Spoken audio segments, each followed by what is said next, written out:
Hello everybody and welcome to another Everton show. We've got another jam-packed programme for you this week as we review a terrific win against Aston Villa at Goodison Park, and we look ahead to the trip down south to Bournemouth and the journey up north to Middlesbrough, and all in the company of the skipper.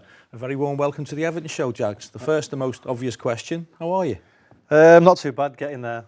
Thankfully I've had the brace taken off now, so I'm in the gym with full movements, and it's just all about sort of getting the muscle mass back and making sure my knee's okay and try and get back into this team. It's all about setting yourself little targets, like getting the brace off and then moving it on a little bit more? Yeah, definitely. I'm not the most patient of person when I'm not injured, so throw a brace on me and I become a little bit moodier than ever. So I think the lads are happier that I've got the brace off and swell around the place. But no, there's little goals. Obviously, I'm at sort of 4.5, 5 weeks now.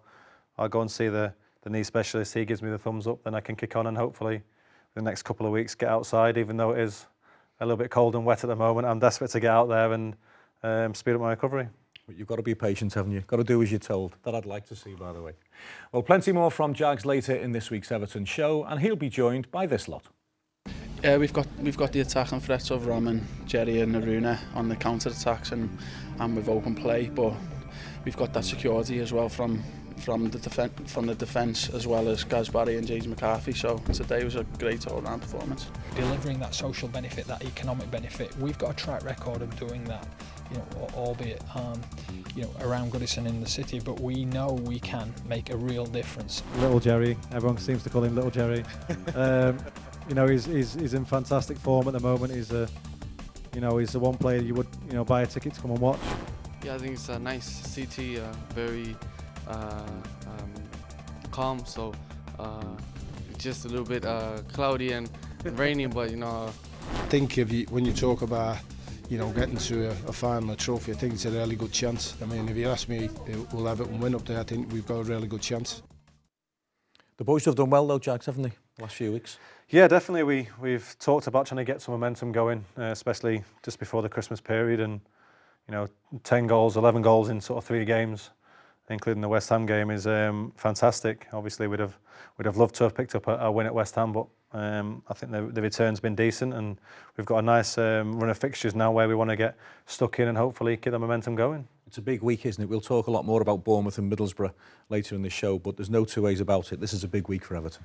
Yeah, definitely. Like I said, our league position is pretty good at the moment. We can make it that little bit more special with a win on Saturday, and as we all know, we want to go as far as we can in this cup. We've made it quite difficult for ourselves so far with coming behind and penalty shootouts and things like that. But fair play to the boys. We've proved that we want to go as far as we can, and it's going to be a tough tie away at Middlesbrough. You mentioned there that we're in a good league position. That was always the aim from the start of the season, because the opening 10 fixtures were tough, weren't they?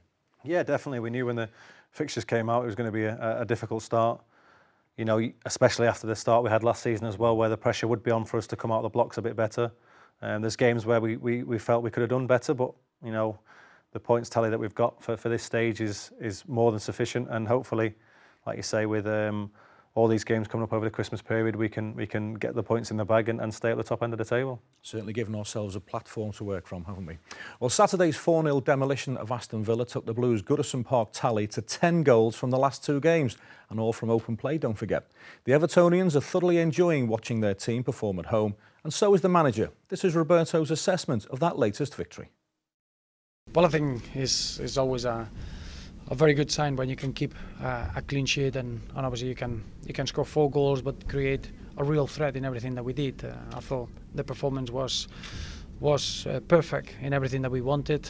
It was a really tricky game, because when you come back from an international break where you got 14-15 players that are gone away, it's always a worry how you're gonna start your performance. I thought we had a very tricky challenge in terms of having an Aston Villa side that they were very well organised. They were quite happy to sit deep and give us the ball, and that can become very frustrating, and at times that frustration can creep into the crowd, and I think we never allowed that. I thought what we did off the ball today, we were terrific in the way that we worked for each other, the way that we got the ball back quickly, and then the goals. We made it look some of those goals look like very, very easy, and it's the hardest thing in football when you got the ball and have to break a team down. It was pleasing to see the understanding between the players, the quality in our actions, And overall, it was a complete performance and a performance that he gave us 3 very, very important points.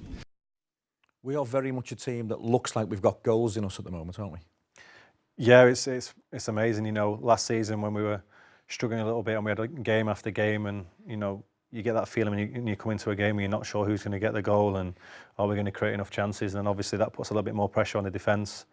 So it's nice that obviously when you throw the players out like Jerry, Ross, Rom, Haruna, you know, Nazy, all these people, you know, a couple of hat-tricks in there as well, is always nice. It's nice to know that we've got goals in us, and it must be a scary prospect, you know, to come up against us when we're sort of playing the football we're playing with, obviously the extra bit at the end where, you know, the assist is right, the finish is right, and obviously that's why we've scored so many goals recently. Still a young man, but Big Rom really looks the part now, doesn't he? Yeah, definitely. It was a difficult season for us all last year, and obviously Rom was bought permanently, and people were expecting big things, and you know, we probably didn't supply him with the best ammunition and things like that, but you know, he shrugged it off. Started the season really well, and you can tell, you know, the massive smile on his face and his goals. 50 goals in the Premier League before the age of 23, that takes some doing. Well, how about this for an encouraging statistic? Ross Barkley wanted to add more goals to his ever-increasing repertoire, and the boy's just done that. The brace he knocked in against Aston Villa were his 4th and 5th goals in 13 Premier League games this season, compared to just 8 in his previous 76. And with the form that Ross is in, there are clearly more to come. Here's Ross Barkley's assessment of that win against Villa and his own 2-goal contribution. Yeah, overall it was a great all-round team performance. We kept a clean sheet defensively. We were brilliant today, and we got 4 goals from open play, which is great. And obviously 2 goals for yourself. You must be pleased with that. Yeah, getting 2 goals today was a bonus, but the main thing today was to get the 3 points, which we did do. You must feel the way we're attacking that you can score goals in any game. Yeah, we've got the attacking threats of Rom and Jerry and Haruna on the counter attacks and with open play, but we've got that security as well from the defence, as well as Gaz Barry and James McCarthy. So today was a great all-round performance. It's not just 1 or 2 attacking players are playing well. Almost everyone is, aren't they? Jerry, Rom, yourself. Yeah, the whole team's playing with confidence, and it's great to see as well on the pitch. We're all feeling confident, all wanting the ball. It's not just a club level, Jags, is it, with Ross? He's now looking very much an England international footballer. You'd know that as well as anyone. Yeah, when obviously he came through into the international setup, everyone was excited, but at the same extent, he wasn't really going to get much game time over the course of the last 6-8 months. He's started a lot of games, he's progressed, and thankfully he scored. I don't think you'd have got much money for him scoring a header for his first international goal, but I was delighted to be there and be part of it. But you can just tell he's playing with a smile on his face, his confidence is there. He will make mistakes, that's the type of player he is. But thankfully when he's on song, and you know, it's fantastic for him to probably not have the busiest of games against Aston Villa, but as we've keep saying him, you know, find the box, get in the box, score the goals, and 2 pretty much tap-ins, but you know, they all count. Very much an international footballer, as we say. Well, while Ross Barkley, big Romelu Lukaku, Jerry and Haruna are knocking them in at the top end, we still need the lads at the back to keep them out. Not the easiest of tasks, especially in the continued absence of this fellow. But that particular cause is being helped by the excellent current form of Seamus Coleman. The Irishman has got a European Championship spring in his step just now, and he was delighted with the 3 points Everton got against Villa. We started off very well, and the lads were quite lethal in front of goal, and I suppose coming back from international break, it was important to start on the front foot in front of the home fans, and we done that, and then we kicked on from there. Just how important was it to get that early goal? Yeah, it was so important. It's always very important to get the first goal in the Premier League, and it gave us the confidence to go on and score more, and thankfully, you know, as I said, the lads were quite dangerous in front of goal, and you know, it could have even been more. Ross Barkley back amongst the goals, he was pleased, wasn't he? Yeah, it was great for Ross. I think that's his first time scoring 2 goals in a game, so I know he'll be happy with that. And you know, it's just about Ross now, keep developing and going from strength to strength, and I'm sure he'll do that. A welcome clean sheet as well? Yeah, very much so. As defenders, that's what you want first and foremost. And you know, when you go 4-0 up, it might be very easy to switch off, but it was in the back of our mind to keep tight at all times, because it's very important to get off with a clean sheet. And just how tough is it to stay on the same level as Gerard Deulofeu at the moment? Yeah, he's hard work for who he's playing against. He's very dangerous when he gets the ball at his feet, and you know, people are starting to stand off him now a little bit, and he's putting crosses in, and if they get tight, then he's getting at them. So now he's a top player, and we're very lucky to have him. Speaking to Seamus the other night, weren't we, at the Hilton, Jags, and he loves the 60 grand, Seamus Coleman. Has there ever been a better 60 grand spent? Not at all, no. I think he has to love the song. You know, we all wind him up at the training ground. Jerry, a few of the foreign lads obviously get onto it quite quickly and start singing it to him in the changing room. So, but like I say, £60,000. Not only have you got a fantastic player, but what a great guy he is as well. A great ambassador for the club. He's grown into his role, and he's someone that's always obviously got a massive smile on his face, loves playing football, and a perfect Evertonian. And you could play against him and James McCarthy and the others in the Euros next summer. Yeah, well, the draw comes out soon enough. We'll find out exactly who we get. We've had a little practice of that, like a friendly game, obviously, both at Wembley and at their place. So it'd be interesting. There's a few options of playing against them. Obviously, Northern Ireland, Wales. It's going to be an exciting time to get the draw, but I've got to try and get myself in that squad before I can think about stuff like that. That'll be a gimme, that, once you're fit. And that's just about it for part one of this week's Everton show. There's loads more to come from Phil Jagielka after the break, though. We'll also hear from our chief executive, Robert Elston, and our under-21s coach, David Unsworth.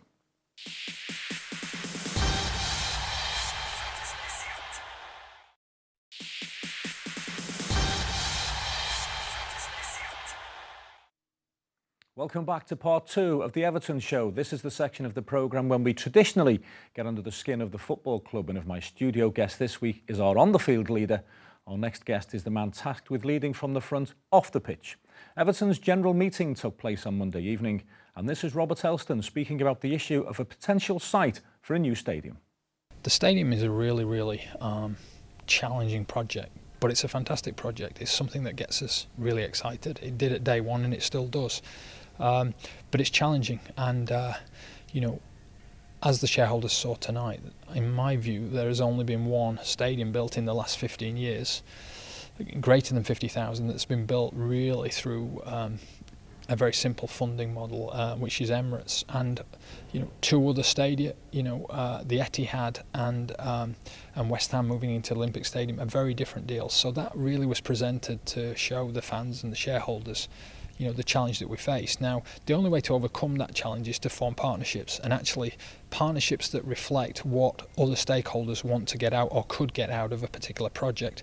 And that's why we've developed a scheme that can regenerate and transform North Liverpool. And that's, I think it's easy to sort of throw that line as a glib statement, but again, I don't think any other club can potentially live up to that better than Everton. So delivering that social benefit, that economic benefit, we've got a track record of doing that, albeit around Goodison in the city, but we know we can make a real difference, and really the step forward is to convince our partners that we can do that. Jags, there's nothing quite like Goodison Park when it's bouncing, is it? It literally shakes, doesn't it? You must feel it on the pitch. Yeah, it's a place where you want to play. These new stadiums are really nice, and the facilities and all sorts. But I think when you get to an old atmosphere, and obviously with the fans behind us, and we're doing really well, it's a totally different environment. But football moves on, and you've always got the question of what do we do next, and financially and things like that. And we understand that for the club to progress and kick on back to the level where we want it to be, potentially Goodison can't fulfil those sort of needs. So it's a difficult one. I know I speak to a lot of fans and they don't want to leave, and a few fans do want to leave. It's just basically, things like this. We'll have to just wait and see what happens. It is a special place. Just give us some sort of idea what it's like to be in that tunnel when you hear the drum roll, isn't it? Right at the start of Z cars. What's it like there? When you're at the head of the queue, like I was about to say, I'm fortunate enough to be the first one to come out. It's quite amusing. Obviously, you come out from the steps. First and foremost, make sure you don't trip. They're quite old, those steps there. But come out and you do get the goosebumps, goose pimples, and you go and look obviously for the ball girl or ball boy, and clap the fans. But like you say, the atmosphere and the initial buzz of leading the team out is something I'm really proud to do. It does feel weird when I see someone else do it, but at the moment there's not much I can do about that. But I say it's a fantastic feeling, and I'm sure if things do go forward with the club, we would eventually get some sort of similar buzz at another place. But like you say, Goodison is a very special place. Goodison is fantastic when the atmosphere is bouncing, but what about the away fans, particularly in the Capital One Cup this season? The away following has been unbelievable. Yeah, it's something. I got asked a similar question the other day, and without me sounding arrogant or expective, it's something that we go and expect. We we do fill places. We have some fantastic support. We've had the support at West Ham was great as well. You know, it's something we come to expect. Evertonians love watching us play. They love the day out and all sorts. And at the moment, things are going quite well, and I'm sure they're quite happy to travel all over the place. Well, the away end of Bournemouth will be packed, that's for sure. Well, as well as cruising to a comfortable victory against Aston Villa last weekend at Goodison Park, Everton also celebrated our Retro Day. We often theme our home games to make them a little bit more entertaining for the supporters, and Retro Day is traditionally a very popular afternoon. We celebrated the 1980s against Aston Villa, and I think it's safe to say that we just about got it right. Here's a recap of what happened on a memorable afternoon.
Jags, we celebrated the 1980s on Saturday against Aston Villa, Retro Day, which the back end of the 80s you might just remember. Yeah, just about. There's quite a few lads in the squad that obviously weren't born in that time, but no, we like doing the different things for the home games. The Retro Day was good. It also gives us a bit of ammunition for the old boys that still hang around, the pictures and the shorts and things like that. So looks well there, Snods, though. Yeah, he? well, yeah, he's got a bit of a hammering. He enjoys it though, to be honest. But we've all had crazy haircuts, or in this case, moustaches and things back in the day. But no, it's nice that we obviously mix things up, and it's good to show the younger fans some of the older players. Some good players on that programme cover, Jags, isn't there? Yeah, tremendous. Obviously, there was fantastic times in that era. We brought a similar kit out, obviously, to the one that Peter Reid's wearing not so long ago and stuff like that. So it's nice to educate the younger fans and even give the older fans a little bit of a reminiscing. Did you collect the stickers yourself when you were a kid? A little bit, yeah, but like I say, I was probably more bothered about going out playing football than reading about it or collecting the stickers. But obviously, that's the thing that quite a few of the young lads do these days. What footballers did you enjoy watching when you were a kid? It was difficult. I said there was no one particularly stood out. You know, I was born in Manchester, obviously Man U, the Robsons and people like that. But I've often said it was my brother. You know, I just wanted to watch him. You know, I went to his training sessions, sort of ball boyed round. You know, I sort of just wanted to follow in his footsteps. So he was my biggest idol growing up. Then obviously as an age where you then end up playing yourself at the weekends and stuff like that, and you get your own mates. And say before you know it, I'm 33, captain of Everton, and there's people telling me I've not got long left. So you know, time flies, but it's fantastic to celebrate stuff. You know, like Retro Day, and like I say, give a little bit of stick to the older lads. Well, that was Retro Day, and from a blast from the past to a blast to the future, the Everton under-21s were in European action last Sunday afternoon when they played Portuguese outfit FC Porto in their latest fixture in the Premier League International Under-21 tournament. It was a fine game at Goodison Park, but FC Porto edged it by the odd goal in 5 on an afternoon that also saw Leighton Baines, Mo Bezic and Tony Hibbert return to action after injury. Well, I mean, that's what it's all about. It's about them learning from Leighton, from Tony Hibbert, from Mo. You know, these are experienced international footballers who've played Premiership and international football for a very long time. And at the same time, they still have to play their own game. You're learning all the time, and it's a case of playing alongside them, but still imposing their own game with the team. And I felt some of our younger players in the first half didn't really do that. We couldn't really get them on the ball, and we couldn't really impose our game to them. Second half, no problems, absolutely terrific. But we need to be able to play for 90 minutes and for them to play on the front foot for 90 minutes.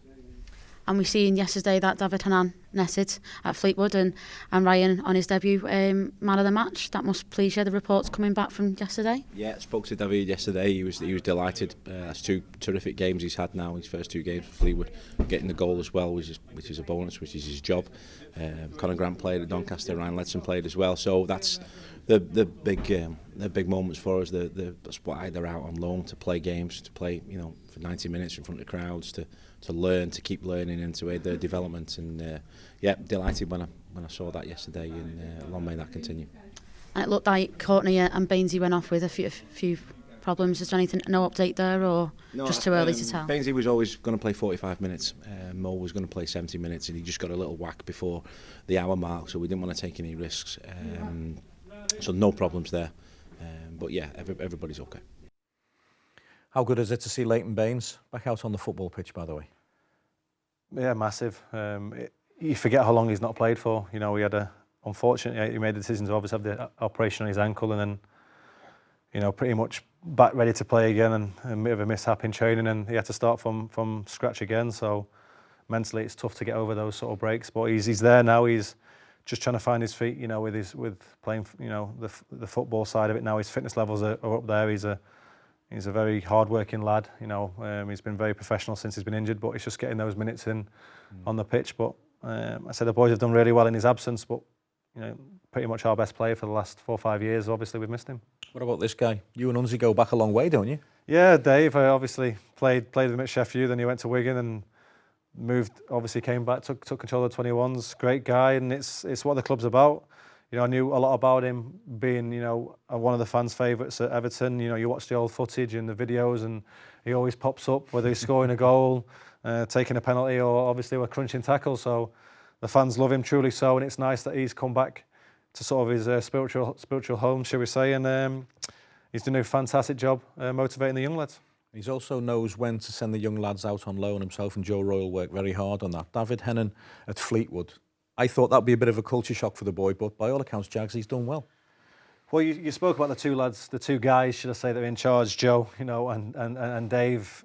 2 fantastic people to be in control of sort of the 21's future, and, like I say, choosing the right moments, not only for them, but for the development of the rest of the squad as well. You can't just totally send everyone out and then, have no players to train, no players to play the games, and ruin their sort of development. It's all about the whole unit itself, and like you said, it's a perfect fit when you send someone out there.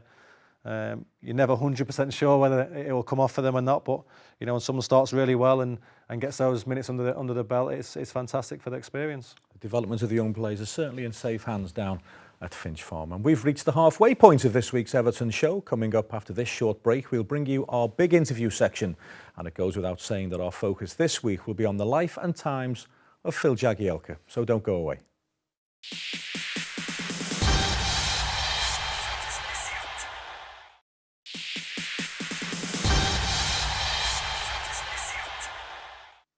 Welcome back to part 3 of this week's Everton show. It's time now for our big interview, and this week we'll be learning a little bit more about the Everton captain. The injury that Jags picked up against Arsenal a few weeks ago has left him on 305 Everton appearances, 33rd in the all-time list, 3 behind Adrian Heath. There's plenty more games in him though, that's for sure, so let's learn a little bit more about him. Jags, you were saying there before you used to go out and play football in the street. I always like asking professional footballers, when did you realise that you had something about you? When did you realise that you were a little bit better than the other kids? It's a difficult one. I was always quite small. I was an August birthday, so sort of a late developer. In the year, I was quite quick, quite athletic, but sort of played many sports. Played tennis. Ran around at school. It was just something that progressed when sort of you got the ball. I was quick enough to get past people and sort of kick it in the goal. So it just sort of worked. Then obviously as you get older, you have to try and find positions, and you play part of successful teams. We had a pretty decent school team and things like that. And I say before you know it, you get scouted. Funnily enough, I went to sort of a Stoke feeder team, and then I came here. Things didn't quite work out the way I wanted it to. Got an opportunity, obviously, to go to Sheffield United, and found it really a perfect fit for me. Moved away from home and sort of dedicated sort of your life to football. Played sort of there for 6, 7, 8 years, and unfortunately got relegated, and then got a phone call to sort of ask me if I'd come back to here.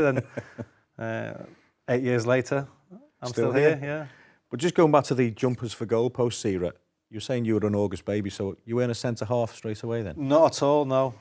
It was more traffic cones for goals rather than jumpers for goalposts. The posh area. Yeah, well, but no, I was just played up front, played in midfield, played a lot of midfield up to the age of 17, 18. I think the first time I played properly in defence, we had a Youth Cup game against Arsenal, and our two centre halves were actually sort of first year pros and too old to play in the Youth Cup, and we had to have a look round, and Muggins here got the choice to play centre half. We did pretty well, unfortunately lost, but then sort of round about the reserve team and the first team sort of played midfield, centre half, right back, just sort of any position you could get. Then got a few games in midfield, a few games in defence, went back to play midfield for a season or two, then came up to the Premier League, and I think that was a decision that Neil Warnock made, that I was then going to be a centre half, and pretty much played there for the rest of their career. What do you recall of your first set of Everton days when you were at the academy before being released?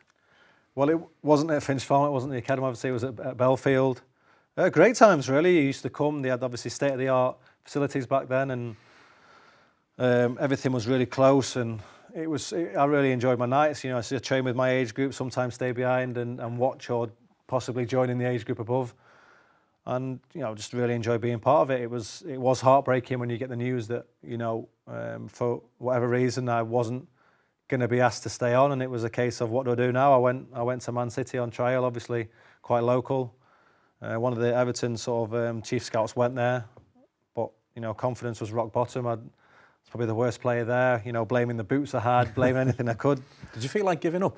No, never giving up. Just from being so sort of confident and just not thinking, too far ahead and what's the next stage, to being told, and then you're thinking, well, I'm leaving school soon, and this is when you need to sort of become a footballer, to realising, well, things aren't going quite as smooth sailing as you expect. And then I obviously went to Sheffield United and took a sort of 2-3 days off school, went and stayed there and trained with the YTS, which was an experience, because obviously younger again than those lads, some of them 2-3 years older than me, and let's say they didn't hold and didn't take any prisoners in training and things like that. But you have to learn to live with that. I enjoyed it, played a couple of trial matches, and eventually got a 3-year scholarship. Great, did a little bit of schoolwork, trained, eventually got to play in the reserves, and then thankfully enough got a 3-year professional contract. Things have gone pretty well since, and I'm 33 now, and I'm still enjoying it. I'm 33rd on the Everton all-time list. There you go, yeah, all those threes, yeah. What do you recall of your professional debut for the Blades? I think I came on at right back and basically just ran up and down the line for 10 minutes, and I couldn't breathe. So excited. Who was it against? Nerves. It was against Swindon at home. So it was last game of the season I think it was a 99 season.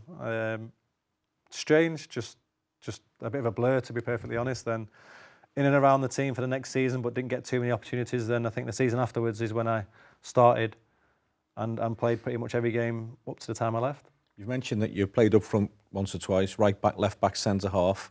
Tell us about the time you played in goal. I've actually played in, I think it's 4 times now, and I think we've had 3 wins, so it's been a pretty successful time. Most of the times 30 minutes has been the least amount of time I've been in for. There's been an hour, and I think an hour, about 65 minutes, half a game, and then half an hour. So Arsenal was the famous one. I think that's the one everyone talks about. Funnily enough, it was back in the day. There's only 5 subs, so I think previous to that there was only 3 subs. So Neil Warnock had a mentality that he'd, rather than wasting a space for a goalkeeper, he'd much rather have that attacking option for the 99% of the time you wouldn't need a goalkeeper. He'd rather have that extra option on the bench, to bring on and potentially win the game. So I trained with the keepers, did a little bit of handling and things. Because when I was a young lad, obviously with my older brother, I'd go in goal and try and make sure he couldn't score past me as a sort of an ego thing. So it was something I grew up with. But like I said, the Arsenal game, Paddy tweaked his groin, and I asked him. He said, "No, I'm fine." He took a goal kick and then sat down and I looked round and I thought, here we go. It was 1-0 at the time, and you're excited playing the game, and next thing you know, I'm changing shirts with him. I'm going in goal, and it's a really nervous time because you're not scared about people, put one in the top corner past you or taking you on. It's the ones that the P-roll towards you, and you don't want them to bounce over your shoulder, or you come out for something and drop it. So I was quite safe. Come out, caught a few balls, punched a few, had a save or two, and thankfully we won 1-0, and like I say, a lot of people still talk about it. Neil Warnock divides opinion, doesn't he? I'm sure you can understand that. Yeah, but for me, if you're going to turn on to an interview after a game or watch someone do something, he's definitely worth watching. I've obviously got a soft spot for him. He gave me a chance in a career, and I'll always be grateful for that. So, like I say, I can understand why he does, but for me, he's a great guy. It's a great club, isn't it, Sheffield United? Yeah, both Sheffield teams are massive, and it's a shame where they are at the moment. It'd be great if one of them, if not both of them, could come back to the Premier League, and people of Sheffield are really proud football fans, and hopefully they can have a pretty decent season this year, potentially get into the playoffs or automatic promotion and go back to the Championship. Sheffield Wednesday in the Capital One Cup final. That'll do us, won't it? More to come from Jags in a little bit, but him, just like Leighton Baines did recently, has used his time out injured to put in a right good shift for the football club away from the field of play. Radio shows, meet and greet sessions with the fans, this TV show, of course. And on Tuesday night, Jags joined Seamus Coleman and Gerard Deulofeu at the Hilton Hotel for an audience with event that was a huge success. It's a great event for the fans, the opportunity to ask the boys questions. Obviously Seamus, Jags and Gerard Deulofeu, obviously who started the season very well. So it'll be an interesting night. I'm sure they'll get a few questions from the floor as well. So it'll be an interesting one, but it's something to give the fans. The fans turn up in the numbers home and away, and this is just a little extra for them, and hopefully they enjoy the evening. Welcome to our special audience with Phil Jagielka, Seamus Coleman and Gerard Deulofeu. I think especially with the talent that we have, Jerry coming back was massive for us. I think Rom is forever improving. John Stones at the back he's a special talent, very special talent, and you've got Ross as well, and then you've got Jags and them lads looking after us, Bainesy, Ozzy. So it's a very special dressing room, and we've got a very good manager, and it's about time that we brought a trophy back. I'm so happy for staying here another time. When I stay here the first time, I love Everton, and now come back, and I hope staying here a lot of years. Going forward, we've got a few people on fire at the moment. Obviously, the people getting most of the goals, Rom, Ross, Aruna, but little Jerry. Everyone seems to call him Little Jerry. He's in fantastic form at the moment. He's the one player you would buy a ticket to come and watch. He's getting a lot of assists in at the moment. Told him he had to score the other week, and like a good boy, he decided to score the first goal. So he's listening to his captain. So everything's going well, but it's nice to see the team in such good confidence. I just really, really hope for them, and I know that I speak for Sharpie and Snods as well, that they do get the success that they deserve, because we're desperate for Jags to lift the trophy above his head, and hopefully it'll be this season. It's been a great night. It's great to see the players in kind of the normal light. You forget these kind of superstars that you go and watch every weekend, that they are just normal people. So it's good seeing the human side of it all. Really good opportunity to bring customers, enjoy a night, relaxed, and see some of the players, things that we all love about Everton. Events like this are great. We love getting down here. We love meeting everyone. It's a good chance for us to socialise and network as well. So they're always really good dues at Everton.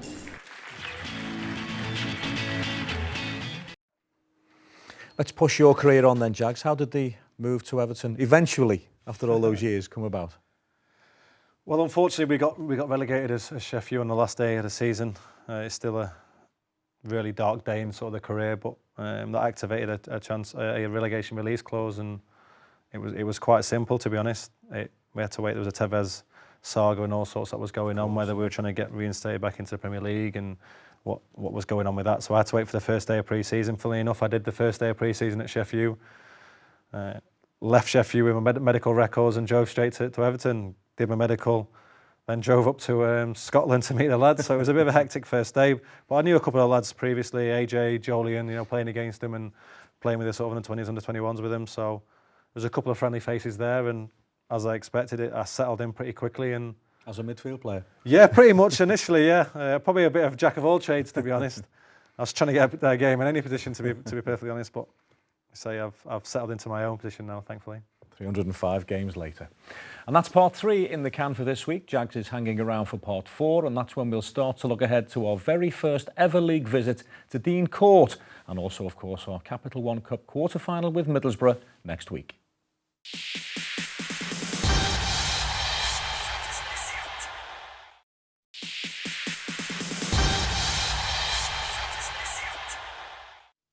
Welcome back to the fourth and final part of this week's Everton show. I had the pleasure of the company of Ramiro Funes Mori earlier this week. The Argentinian defender was the club's official player of the month for October, and that was an accolade he was delighted to accept. Yeah, I think it's a great achievement to win the player of the month. Obviously, if it wasn't for the team, that we've been getting some good results, so I'm happy to win it. It just shows how quickly and how well you've settled into life at Everton, doesn't it? Yeah, I think my adaptation has been great, with the squad in the Premier League. So hopefully to keep on adapting myself. And what about the city of Liverpool as well? Have you settled into the city? Yeah, I think it's a nice city, very calm. So it's just a little bit cloudy and rainy, but it's getting used to it. But overall, it's a great city. It'll be like this till March now, so you'll have plenty of time to get used to it. Just on the field of play, what's it like playing alongside young John Stones? Well, he's extremely great player. Learning from him, we're both young, so I think he's a really good player and he's doing really good. Bournemouth at the weekend, they're near the bottom of the table, but there are no easy games in the English Premier League, are there? Yeah, I think there's no easy game in the Premier League. You can play the teams in the bottom, they will come out and give it all their best. So I think it's going to be a tough game, and hopefully we'll win it. Ramiro's done smashing Jags, hasn't he, since he was forced into action? To be honest, as soon as he walked through the door, he fitted in really well. As much as he's Argentinian, he spent a lot of time in America. He speaks pretty good English, and so he was thrown in at left back at Reading and played centre half for the last bit. Did a fantastic job, and what I like most about him, he's come in and played the way he plays. He's not tried to sort of be safe and trying to, he likes to tackle, likes to head. He's a good passer of the ball. He's just come in and settled in and played his own game. Obviously, that's why we've signed him, because he's a good player. Sometimes, coming to such a good club and, such a hard league, you try to, play sort of with a handbrake on or whatever, but Ramiro's done fantastically well, and it's great that the fans have picked him for Player of the Month, just to make him settle in that little bit extra as well. And like I said, there's great times. We've been needing another centre-half to come in, and it's nice that Ramiro's come in and stepped up to the plate. Organisation is such a big part of a successful defence. How difficult would it be for you and for Tim Howard if Ramiro couldn't speak a word of English? It is difficult. You do play with people like that. You have to use arm gestures, and you just hope that people can take things on, but visually and things like that. But like I say, he speaks pretty good English. It's not a problem. He understands his name when you shout at him, so that's one of the main things. But it's part and parcel of playing, obviously, in a different country, and Ramiro's done really well to settle in so quick. Yeah, he's a great lad. Well, only 3 times in our history have we played a competitive game against Bournemouth. Once in the FA Cup in the 1930s, and then twice in the League Cup during the Lineker season of 85-86. We won all 3, and Roberto Martinez is quite naturally hoping to make it 4 out of 4 on Saturday, although he's certainly taking nothing for granted. Bournemouth are a team that they've been very unfortunate this season. I think to get promoted in the manner that they did, that was very impressive. And you're creating a winning culture and a winning mentality, and I think that's what Bournemouth have created the last few seasons. They started in the Premier League with a real swagger and a lot of the good things that they showed in the Championship. They were starting to produce it in the Premier League. They got impressive results, none more than the victory at Upton Park against West Ham, and then they lost 2 or 3 very influential players, and that made things very difficult. But from game to game, they're very clear on what they do. They're a team with a lot of energy. They want to work extremely hard as a unit, and then they're a possession team. They're a team that they control the ball well, and they want to break teams down. So all in all, it's got the structure of a very strong team, and it's just finding their feet into this new league. When you get promoted, you get that, especially when you lost a few of the most influential players in that winning side. So on the day we'll have to be very much aware of this Bournemouth side's strengths and making sure that we keep the concentration levels and we can cope with the same physicality and the energy that they're gonna approach a game with. In Eddie Howe, they have a manager who's cut his teeth lower down the leagues as you did yourself. What do you make of the job that Eddie's done down there? Well, obviously to get the success that Bournemouth had and to reach promotion a little bit as a surprising pack is quite impressive. I think in the Championship you get a real strong challenge in terms of trying to get promotion, and you can always get into the lottery or the look of the playoffs. I think Bournemouth, the impressive nature of their promotion was that they were very dominant through the 10-month competition, which the Championship is an aggressive league, and you have to be able to turn around quickly from game to game. And I thought Bournemouth, their consistency in that sort of environment with their idea of the way that they want to play the game was very, very impressive. What have you made of Bournemouth's start to the Premier League? Well, I think they'll be frustrated. That'll probably be the best word they can use. They've lost obviously the top striker. They've spent a lot of money on a left back who got injured, and a couple of key players have been out. And to be honest, every game I've seen them play, they've played some fantastic football, but unfortunately not got over the line. So I think they'll be quite frustrated, but a very dangerous team.